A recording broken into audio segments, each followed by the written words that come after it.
So on this episode of Be More Super, the podcast, we're joined by an awesome guest. He's starred in Maze Runner, Grey's Anatomy, SWAT, the list goes on, but he's currently starring in Kung Fu, which is an awesome, awesome show. It's Mike Bowe. Mike, welcome to the show, sir. Brian, thank you so much for having me. It is super to be here. Like it. Very good. So yeah, I'm really excited to have you on because Kung Fu is one of these shows that I can remember being a kid watching reruns of course, because I'm not that old. I Yeah. may look it, but I've had it. Kid, you look really good. Wow, geez. I am married with kids. That's all I'm saying. So David Carradine starred in Kung Fu when I was a kid, and obviously it's been revisioned and on our screens again in glory. It's just fantastic. But before we talk about your awesome part and a bit about you, the last couple of years have been quite difficult, quite demanding on ourselves in the way of coping with things. How have you kept positive and moving forwards during these last few years, during this pandemic that we're coming out of now, thankfully? Yeah, it's crazy because most of my friends in my social circle tell me that, like, Mike, you're always so positive. You're always so optimistic. You know, always bringing that good energy. And I'm like, cool. So I always took pride in that. I was like, okay, cool. That's my gift. You know, I'm the positive guy. And I feel like, yeah, during the COVID times and quarantine where you're like really stuck inside and like really have no outlets, you're really, it was like that ability was being put to the test, you know? Mm. And thankfully, I think I came out the other end really realizing, really growing from it, because you kind of realize that there's only so much you can control, right? Mm. And there's two paths in a way. There's the path of focusing and worrying about the things that you can't control, like pandemics and diseases and, like, you know, the world and other countries and people. Or you can focus on the little things you can control within your, literally kind of within your literal apartment, right? Like, what can you Mm. do? I could focus on my family. I could focus on skills like that I could learn on my own. uh, and there was this saying, I think it was from the show Kimmy Schmidt, where they were actually trapped in a bunker, right? That's the whole premise of the show. They're kind of quarantined, and Kimmy Schmidt is always so happy. And then Mm. the friend who's like worrying is like, how are you so happy? And she's like, well, I just think about next 10 seconds. I have this 10-second rule. Whatever I can affect in the next 10 seconds is the only thing I can actually control, because in those next 10 seconds, you know, that's literally all currently I can control. Because after that, that's a future problem, you know? And I was like, oh, wow, that is a good way of looking at it. Uh, so yeah, luckily out of quarantine, I was able to realize, like, okay, there's only so much you can control, and, like, you know, focus on those things and, Mm. you know, yeah, give energy to that versus pouring energy into, you know, future Mike's problems. No, exactly. I couldn't agree with you more because, why worry about things that we can't affect right now? And you know what? I think I'm going to use that 10-second rule. But did you learn any new skills during like any of the lockdowns? Did you, I don't know, learn to bake, crochet, knit? I don't know. Did you learn any new skills? It's funny, right? All those TikTok trends. I didn't do the baking. I'm not much of a chef. I did do a lot of Duolingo. Like, I learned a lot of like, did a lot of like Mandarin and some Chinese skills. What played more guitar. I actually I played guitar in high school and stuff, but now I bought like an electric guitar amp, so like I've learned more like guitar solos. You know, the songs that I always wish I learned how to play. Uh, and a lot of acting actually still, because even though the shows were shut down, in a weird way, there was more access to acting classes and acting coaches via Zoom that you couldn't Mm. really do uh, without the pandemic. And also being able to act, like, people in these classes were from places like Australia and like UK and stuff like that. So it was really cool to act alongside them. So in a weird way, that it gave more opportunities and more access to meet people that I did, you know, in those Zoom acting classes. I mean, I loved how the industry adapted as well, because the theatre wasn't happening. Shooting Yeah. films were very limited if they were happening, but I loved the amount of creativeness that has come out of it. And obviously all those times that everyone's locked down, we've seen an influx now of new shows and new theatre projects, so there has been a positive that has come out of it. So let's explore your early life, because what inspired you to get into acting? One of these most competitive industries, these cutthroat industries that can be very insecure but very secure at the same time. So why Mhm. acting? So I'm a huge nerd. I think there's definitely video footage of me, home video footage of me in a diaper running around screaming, saying like I'm Batman, and and then jumping off the couches pretending I was Superman. So I always was enjoyed those heroes, but it wasn't until Harry Potter where I realized like the characters were not actually the characters. Like, wait, this is a job. Mm. This is like kids who auditioned and got these roles and then kind of created this magic and spread this magic around the world. So that's what originally inspired me. I was like, oh my God, mom, I want to do this. Um, and so I asked my mom, I was like, as a kid, I was like, mom, can you help me get an agent? Is there a way? I think that's how it works. Like actors need agents. And at the time, we only had one actor friend, and she's this beautiful, blonde, blue-eyed girl. And my mom was like, look, she tries acting and it's hard for her. And you see people that look like her on TV all the time. Do you see anyone that looks like you on TV?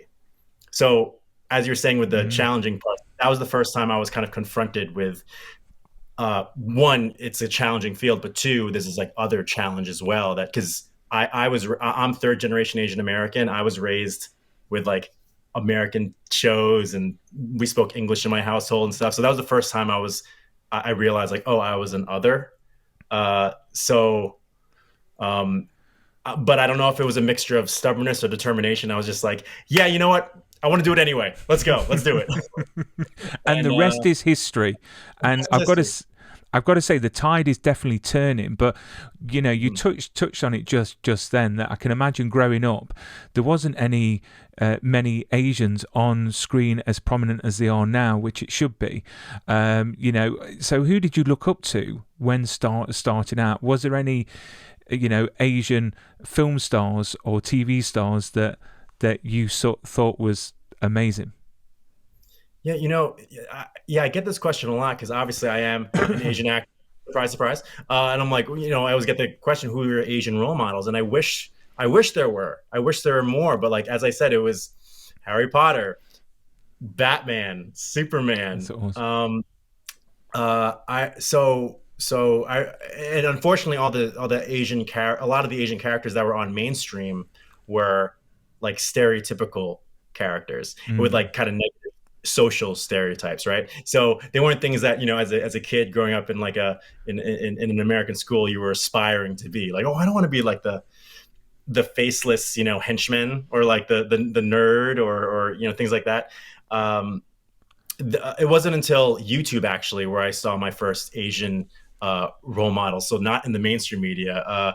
There's this production company called Wong Fu Productions that made a lot of Asian short films and a lot of like comedies, rom coms, and they were used Asian actors, and they were and I like to call them, they were Asian for no reason.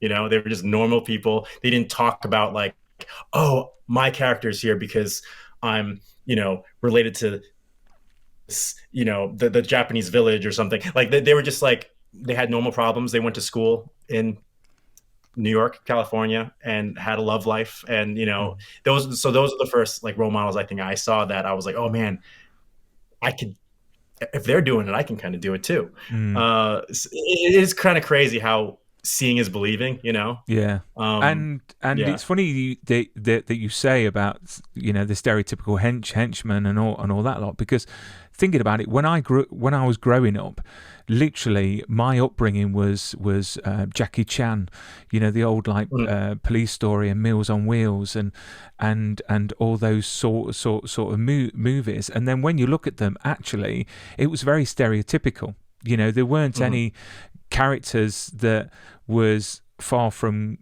kung fu and karate. So, the tide is changing. I mean, what do you think the industry needs to do to become better, in the way of representation? Because we need to see a new normal, which is not seeing race, not seeing the way someone looks. I mean, what can they do, do you think?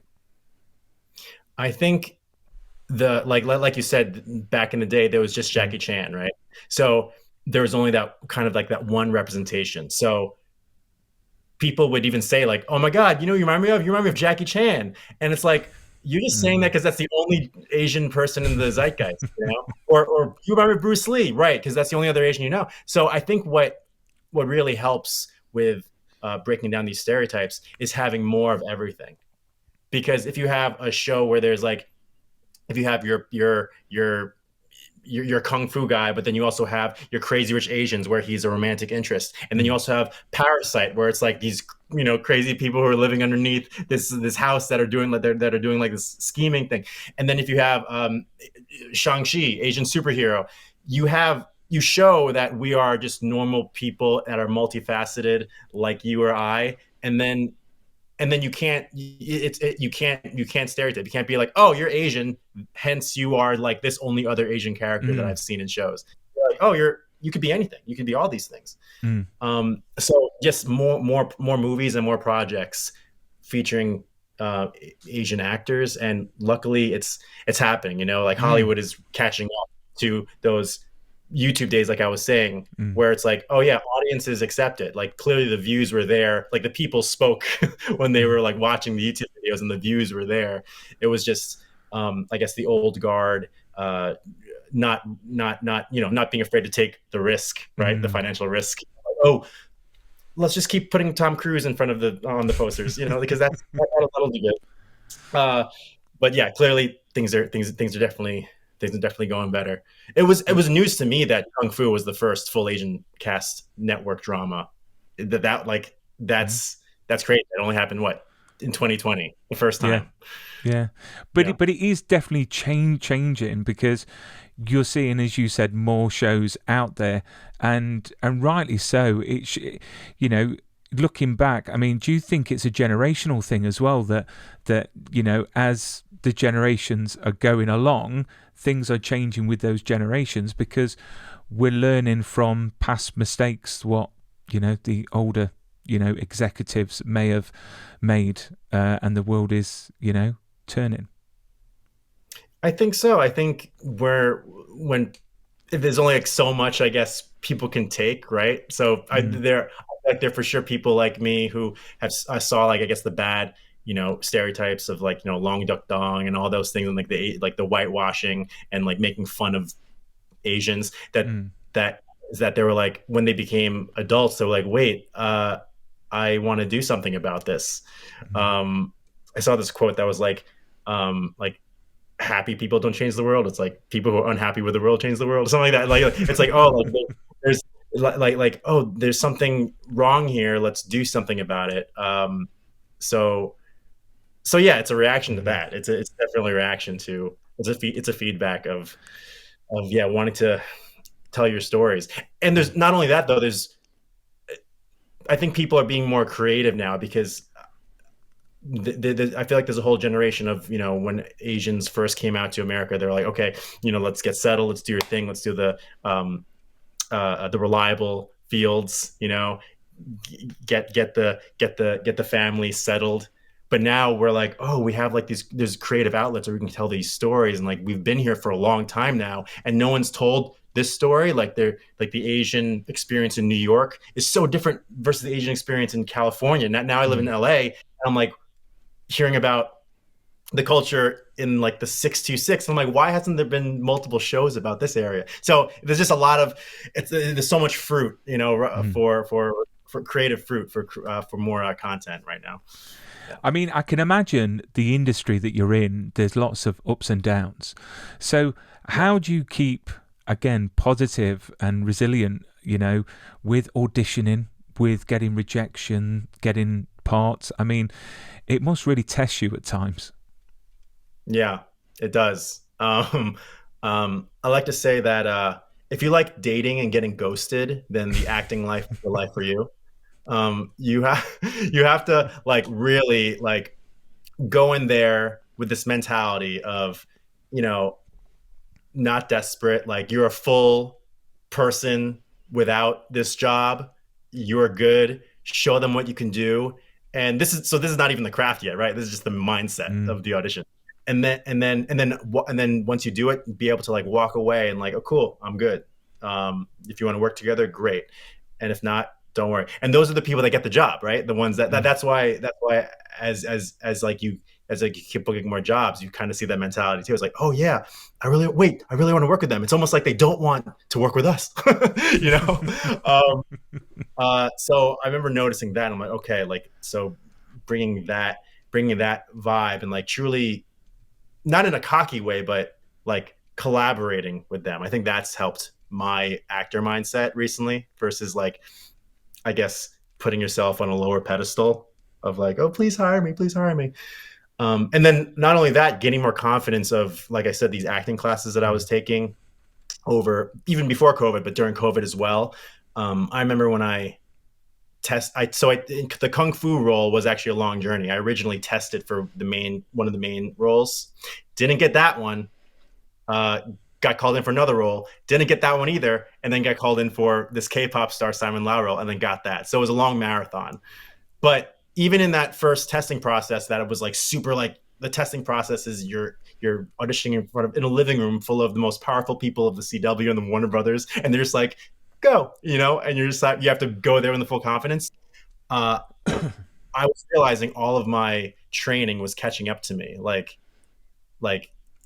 if I was Mike Bow auditioning 5 years ago, I would have been more nervous. But I was like, wait a second, I have been putting the hours in and I have been, you know, grinding. And I have like a Batman's utility belt of tools that I can use now. I'm not just like this defenseless, you know, person. Like I've been training for this moment, you know.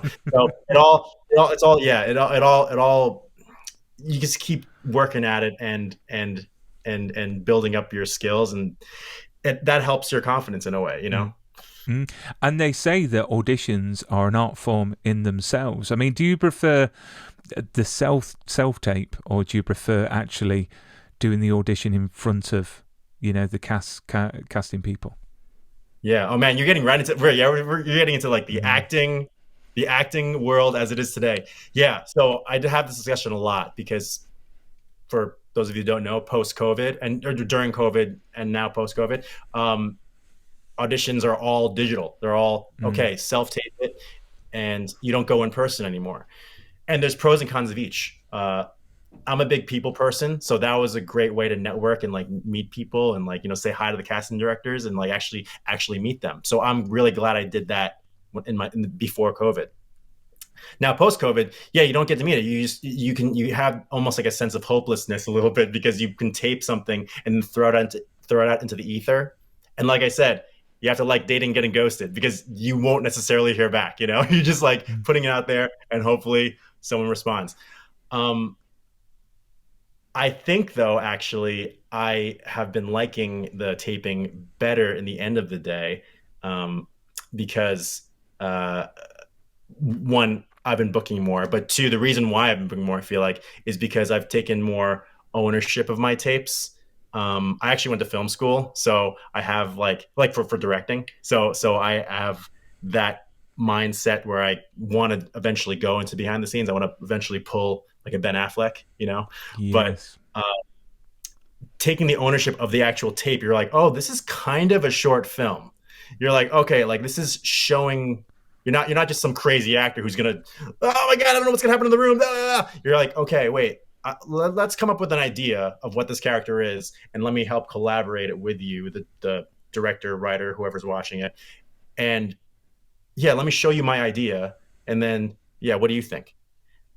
And I guess I never had that mindset before in the room because in the room it was so much like meeting the person and all that stuff. So that I think has served me.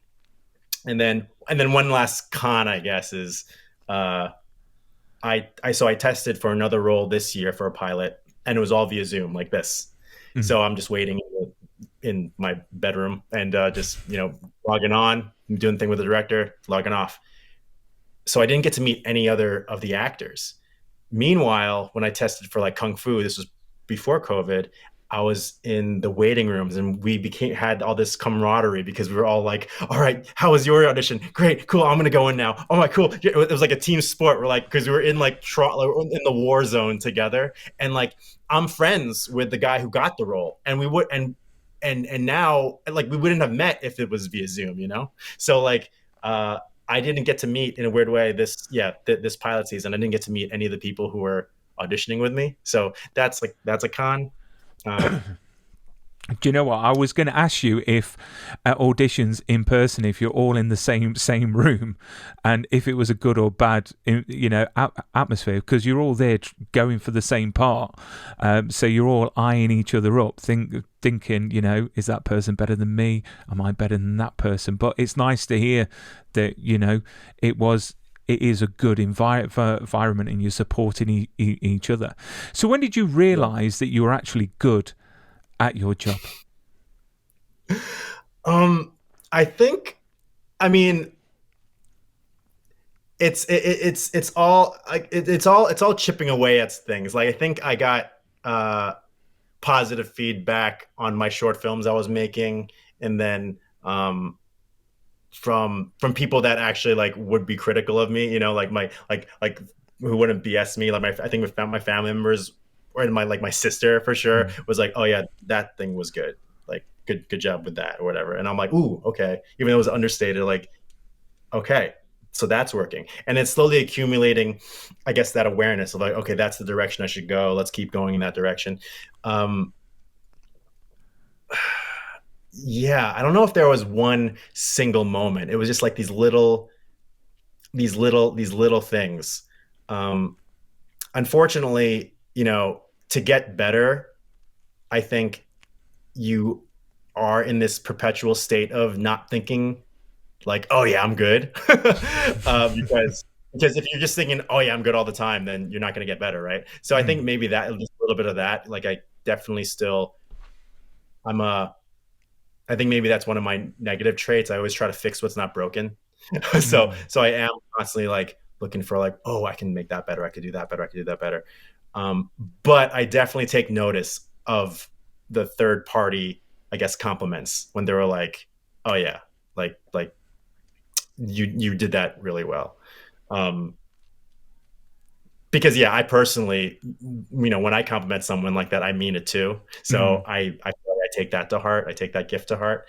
And yeah, it's been accumulating. So obviously, this Simon Lau role, the fans really wanted me back, and I got texts even before the episode aired, when they were editing it, like texts from the actors saying like, oh, the producers, by the way, are saying like, oh, they really like this episode, they really like you in this role. So I'm like, okay, cool, that's a good sign, I'm doing something right. So I mean, yeah, taking those. I mean, when you decided to start out, I mean, did you have a plan in place, and do you have a plan in place on where you want to get to with this career? I know you mentioned that you want to do a Ben Affleck and go, behind the camera, but in terms of acting, have you got like sort of an aim of who you'd like to, act opposite, or your dream role? I mean, have you got a plan in place, or are you just doing the 10-second rule? No. I've had these plans, way for the 10-second rule for sure. Like I said, I'm a huge nerd. I totally want to be a superhero.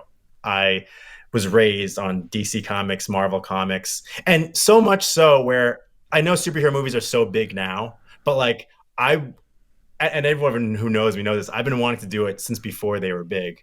So like I like have been wanting to figure out a way to like show the world like, no, this is not just a nerdy thing. Like this is why we like these characters and why they're so aspirational and why they're role models. So I'm so glad that I guess the larger world is seeing that now. The commercial world is seeing that. But yeah, even like DC films, right? Like, so they're obviously Marvel is like killing it right now, and like DC is like trying to catch up. But like like some people have like abandoned DC. I'm like, no, no, no. There's still, you guys don't get it. There's so much potential there. Yeah. So I love to play in those worlds. Um, uh, I there's so much potential in, this is behind in front of the camera, in anime adaptations. Like Mhm. I would love to be in something like that. Again, it's like, this is, I feel like anime is like where Marvel was before Iron Man. Like no one has done it super well yet, but when they do, everyone's going to be buying the tickets, you know? Mm. But yeah, I definitely want to be in that, in a world with powers and uh, that sci-fi, world, things that kind of like, don't exist in our world. Mm. I love that adventure. Yeah. I mean, I've got to say, there's a wonderful picture, and I should have got it on here of you in a Green Lantern top on your Mhm. social media. So who knows? You could play Green Lantern, Superman. The world is Yeah. your oyster, because who's to say Superman has got to look a certain way, because there's so many versions. Yeah. And I mean, it's like when Supergirl got announced, there was such a Yeah. backfire, because I think she's Latino, and Yeah. I just wanted to say, guys, calm down. She's playing a character. She's keeping the Yeah. cape flying. It doesn't matter, what background, whatever. Do you know what I mean? It just Yeah. makes me so boil inside. But I wanted to find out what your family's thoughts were when you decided to be a thespian. You Hmm. wanted to, become an actor. I mean, were they supportive? Because you were going to go into pre-med. You were going to I go in was very, a different direction. I yeah. mean, what were their thoughts, and how easy was it to convince them? Yeah. I wish I said it as eloquently as you. Mother and father, I want to be a thespian. I did not use the th word. No. I am the firstborn son in my family, so they instilled in me like always like this follow the rules mentality. I was not the rebel of the family. That's my sister. So Michael, go to school, get good grades, be nice to your teacher. And so my mentality was like, great, got it. That's what you do. That's how you do it. And I did. I got good grades. I was always on the honor roll. I was a Boy Scout, literally got it to Eagle Scout. Like I followed all the rules and did all the, I guess, good firstborn son things. Meanwhile, creatively, I was like, auditioning for the school plays and, still wanting to, Mom, can I get an agent? Okay, let me, how do I do it? Okay, maybe I'll do the musicals, do this. So I was doing that, like, call it kind of like a superhero, alter ego, like by night, and still getting the good grades.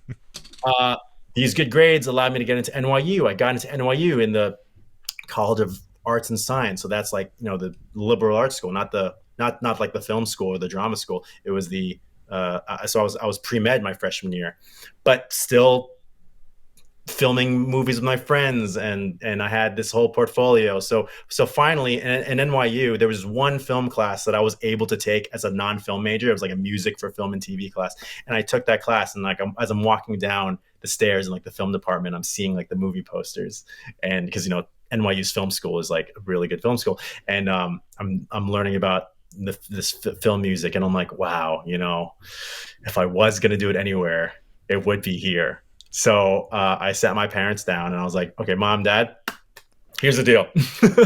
My whole life, whatever I set my mind to, I did it. You want me to get good grades? I studied, did it. Boy Scout, did it. This is what I want to do. I want to go into the film business. Um, uh, uh, you know, and I want to transfer to the film school. And luckily, they were like, you know what? Wow, you have kind of proven yourself your whole life, and yeah, we kind of do trust you. Yeah.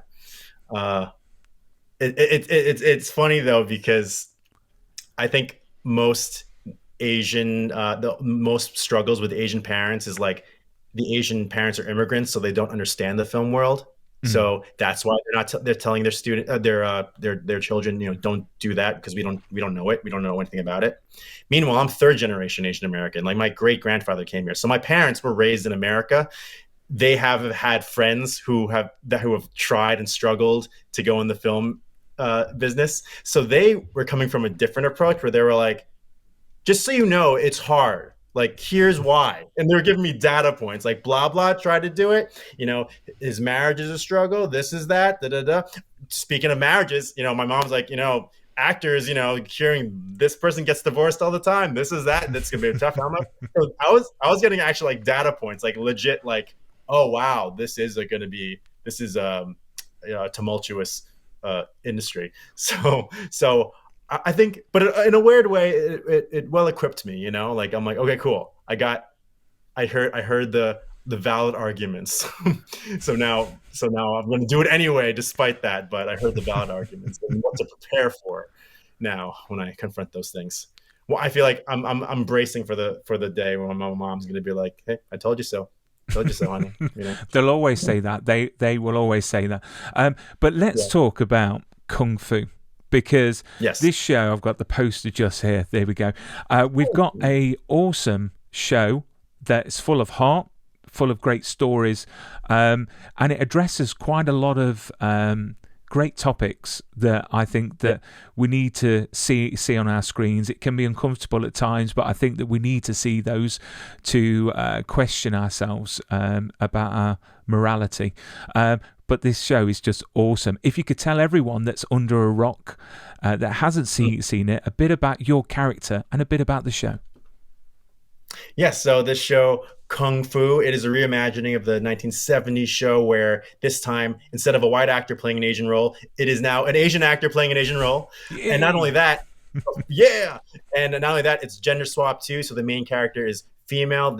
Nikki Shen is her name, and she is this girl from San Francisco, and the show surrounds her family. So she has two siblings who are obviously Asian parents, time off from Rush Hour. He's the father, patriarch of the family, and the whole premise is she goes to China and she trains in this Shaolin monastery, and her Shifu, her master, gets assassinated, and this assassin, she finds out, is trying to track down these mystical weapons, and there's ancient Chinese bloodlines that are the protectors of these 8 magic weapons. So the assassin is one of them. The main character Nikki is one of them, and in season 1, where I appear, you find out that as they're trying to find these MacGuffins, these weapons, there's a surviving member of another family line who is actually currently a K-pop star. So Nikki wants to protect me because she's realizing, okay, I think this assassin is going to go after this guy next. And so she encounters me, and I'm Simon Lau, a Chinese K-pop star, which I thought was actually pretty cool because that's real. Not all K-pop stars are actually Korean. So my friend, actually, my best friend's Amber Liu from this band FX. She's Chinese and she's a K-pop star. So they're even showing some real life stuff. But anyway, so my character, I'm a K-pop star, and I pretend I don't know anything about this bloodline and that I'm just, a musician. But secretly, I have been trained by my family on how to use this cool weapon, and yeah, some fighting ensues. I mean, I've got to say, your character is awesome. I mean, I didn't even know what K-pop was until recently. I'm such what's the word? Boomer. I think the word is. And a girl that works for me, she's so into K-pop, it's unbelievable. Her favourite band is it Blackpink? Which they just performing in LA right now. Yeah. Are they? Because she's going in a couple of weeks to see him in the UK. Because apparently they're massive. I haven't heard. Are they? But no. So your restaurant, you will hear them. What's that? Sorry. You go to a Korean barbecue restaurant, you will hear them. Excellent. So obviously we see you in season 1, and we see an awesome scene. I've got a picture there. Look at that. And I've got to say, your moves in that scene is just incredible. And you're wielding there the wushu weapon, the meteor hammer. How much of that was you? Because I've got to say, it's impressive. I mean, was that all you? How did the training go to look that good on camera? Yeah, no, it was not all me. Whenever you see the really complex moves, like the flipping and the aerials, that's my stunt double, Vince. Um, but a lot of it was me, so I didn't realize this. So when I auditioned for it, right, it's called the Meteor Hammer. So I'm thinking, okay, like Thor's hammer, right? It's a hammer. So I do my audition, all that stuff, and then fast forward, they're like, "Oh, no, no, no! It's the weapon from Kill Bill, right? The mace with the chain and everything." So it's not a regular like a thing on a stick. It's not just a normal like weapon. So there's some skill involved. So I'm like, okay, that's cool. You know, like I know karate and stuff, but I'm sure I'll just have to land and my stunt double will do everything. And they'll like CGI my face or something, right? I just have to land. That was not the case. So I flew over there to Canada where we filmed, and the stunt coordinator was like, hey, so listen, we're actually gonna have to teach you to do a lot of these moves because you're gonna be seeing a lot with it in the way that it's filmed. And I'm like, oh, great, cool.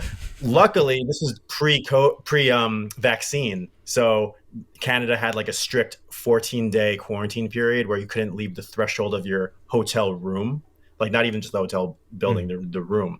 So so those 14 days, I was zooming with the stunt coordinator, Andrew Chin, and then actually sent me like a Nerf version of the Meteor Hammer. So it was like a Nerf like small like basketball with like a rope attached to it that was sent to my hotel room. So I have like this training montage because I was like I wanted to like document this whole process. It was very clumsy at first, but he was really good at showing me how to do all the moves. And then they hired a specialist, Vince Cruz, who is my Meteor Hammer specialist, who showed me even more of the moves. And I pretty much destroyed that hotel room over those those 2 weeks. Like the roof was messed up, but it was so cool. So they were like, "Yeah, we have to make you the master of the Meteor Hammer as your character is." And now I'm like, "Yeah, I'm like the master of the Meteor Hammer. I can put that on my resume." And did any of the cast members get injured on set? No, no, no. Actually, it's funny. The actual version of it, the actual Meteor Hammer itself, is actually even lighter than the Nerf one. Like it was like plastic, like almost like in like Party City, like when you get like a a weapon like that. So yeah, it was very safe. But the debris and like the ceramics exploding and the sound effects definitely added the weight to it. But no, everyone was good. Everyone had no injuries sustained. And obviously, you have that great scene with Gillan Avon, Mhm. on the show, and obviously you die. I mean, obviously, for people that haven't seen it, don't worry, he comes back because you get a comeback in season 3 that we're in at the moment. I mean, when you obviously left the show, how did they approach you again to come back, or did you know that you were coming back? And what were your first thoughts about coming back onto the show? Yeah, so when I got cast in this episode, this role was written before they cast me, right? So the role, I read the script. He's gonna die in the end of the episode. I knew that, so it was written as kind of like a one-off situation. So I came in with the mindset of like, okay, you know what? I'm gonna approach this as the most high budget audition tape ever. This whole episode, I'm gonna show them what I could do. My whole thing is I want to be like, I feel like where the in the Asian entertainment community needs right now is like an Asian Ryan Reynolds situation. That's my vibe that I'm trying to go for. Yeah. Kind of like, charismatic, but also can do action, right? So I'm like, okay, I'm gonna do that. So I was doing that for the K-pop stuff, and then doing that for the Warrior stuff, and I was like, okay, that's my goal. Hopefully they see that, and we'll see. Did the filming, and then as we were saying, I was getting texts like, "Oh, they really liking what they're seeing. They're really liking it. Like, good job, good job." I'm like, "Cool, positive reinforcement. Okay, that's good, that's good." And then after the episode aired, again, everyone's saying how much they loved it. And then after that, I was slowly hearing from, because I'm friends with all the actors and stuff. They were like, kind of being like, "I think they're trying to figure out a way to bring you back." And I'm just like, "Oh my god, don't! If this is a prank, don't say this to me. Like, this is the worst prank ever. Just like, don't pull my heartstrings like that." Um, and then obviously the fan response was there, getting a lot of DMs about how much they love my character and how much they want to see more of him. So so yeah, it was a long time actually, because that was season one. So then there was a whole season two that happened. Um, and I was in the middle of that. I was just like eating, biting my nails, like looking at the season, like, oh, are there like theorizing what possible ways that could be brought back, because I'm like, ooh, there's magic here. Okay, the weapon magic is there. What could that work? So finally, this year, it all happened actually pretty quickly. Like, it was like the beginning of the summer.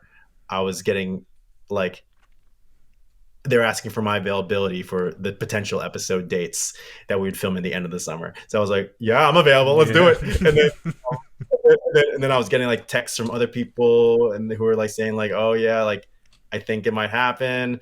And then finally, I actually went. I was gonna visit my family in the end of the summer, but I was like, guys, I think I might be filming in the summer, so let me visit you guys in New York earlier in case this happens. And then I changed my trip to earlier, and then during that week, I got the call that it was official, so I got to celebrate with my family. So that was really cool.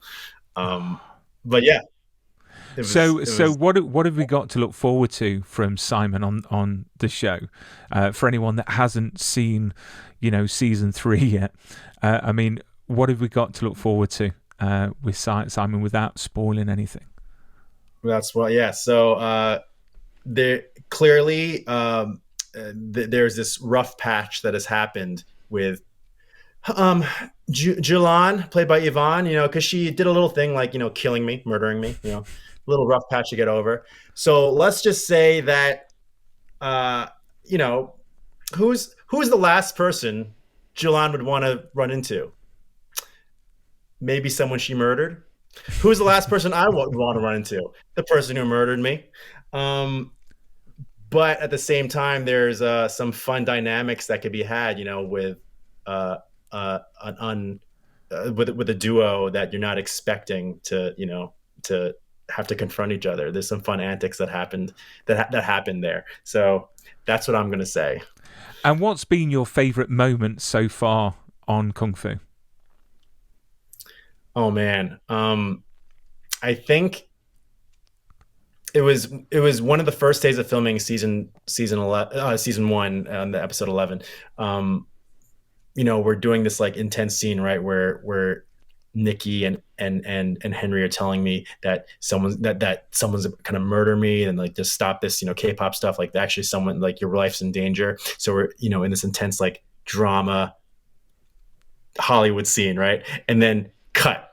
And then we're all looking at each other because we've been friends for years, auditioning for a lot of times the same one role. Now we're all in a same episode together, and we're just jumping up and down, like, oh my god, oh my god, oh my god, like kind of like that Paul Rudd meme, like, hey, look at us.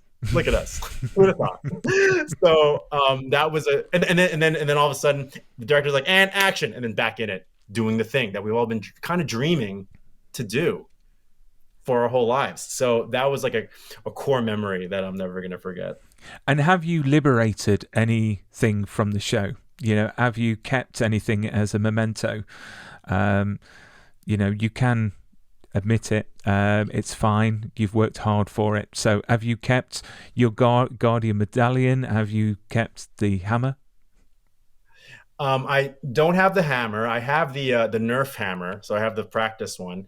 And I do have a lot of the. I have a whole stack of the headshots of my headshots that I was signing in my in the Simon Lau K-pop signing. It's funny, we had to do like a whole headshot and like magazine cover, shoot, as if I was actually a K-pop star. So I have that, and I think the medallion might be coming into my possession somehow. I've heard, but not yet. But I think there might be some smugglers happening. You didn't hear it Excellent. from me though, but I think that might be happening soon. It's always better to ask for forgiveness than permission. That's what I've always said. And yeah, you've got to collect a piece of. I mean, do you collect things from different projects like Maze Runner and Grey's Anatomy? Have you kept anything from any of the previous projects that you've been involved with? I've kept the call sheets. Like I always like the sides that have like my name on it. So I have a whole stack of that. But it's funny.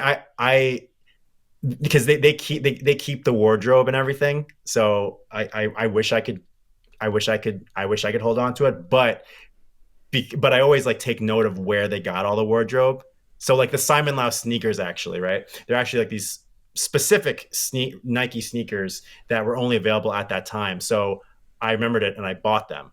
Fast forward, there's a little Easter egg. So those sneakers I knew weren't available anymore. So this season, I'm supposed to be wearing the same sneakers, and they're actually not the same sneakers. So I was kind of like, I actually have them. So I have the Simon Lau sneakers in my possession, in my home. That is awesome. Yeah, I copy, I duplicate a lot of the things, the wardrobe choices. I mean, one of the final questions before we bid you farewell is I normally ask my guests, if your life was a movie, Mike, what title would it have and why? Oh, if my life was a movie, what title would it have? But why? Oh man. Take a bow. Take a bow. Take a bow. Take a bow. I'm a big pun guy, so I'm trying to come up with a good pun.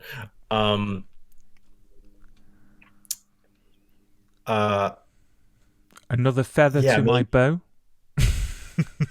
Yeah. Feather to my bow. Bowtastic. Bowtastic. Yeah, maybe bow. Bow, because then Just you're gonna bow. have to think, is bow or bow? Like you have to watch the movie to find out. Awesome. So lastly, how can fans follow you? Because you've got a great YouTube channel, I've got to say, which is really fun to watch. And what's your handles on Instagram and Twitter or any other social media? Yeah, all of them. It's streamlined. It's at Mike Bow Show. There's the title too, Mike Bow Show.